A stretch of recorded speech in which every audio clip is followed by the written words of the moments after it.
ये कहानी एक ऐसे लड़के की है जिसे अंदाजा भी नहीं था कि जादू की दुनिया उसका इंतजार कर रही है। पूरा महीना खामोशी में बीता। उसका अकेला साथी था, एक उल्लू, हेडविग।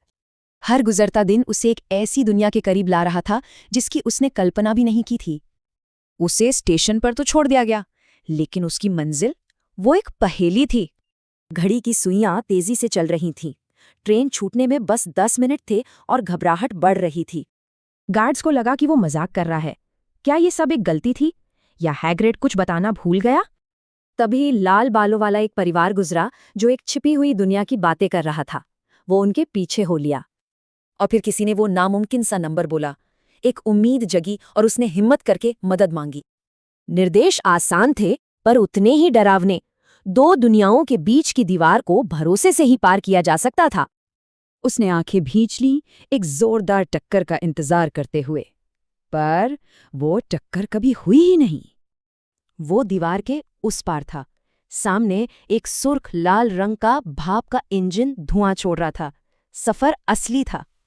एक खाली डिब्बे में उसकी मुलाकात रॉन से हुई, और जिंदगी में पहली बार वो अकेला नहीं था। एक जो जादू के बारे में कुछ नहीं जानता था, दूसरा जो जादूगरों के खानदान की उम्मीदों के बोझ तले दबा था। रॉन के जादू की कोशिश को एक तेज आवाज ने बीच में ही टोक दिया। दरवाजे पर हरमाइनी खड़ी थी। वो ज़हीन थी और थोड़ी रौबदार भी, ज्ञान और तैयारी की एक जीती जागती मिसाल।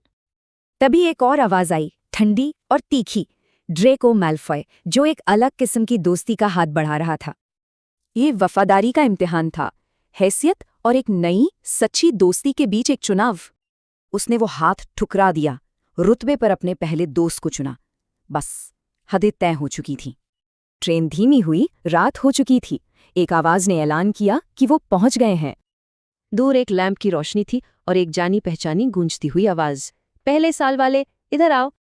वे एक अंधेरे रास्ते से होते हुए शीशे जैसी शांत एक काली झील के किनारे पहुंचे, जहां छोटी नावें खड़ी थीं। और जैसे ही नावें पानी पर आगे बढ़ी, एक ऊंचे पहाड़ पर सितारों सा चमकता एक किला नजर आया। हॉगवर्ट्स।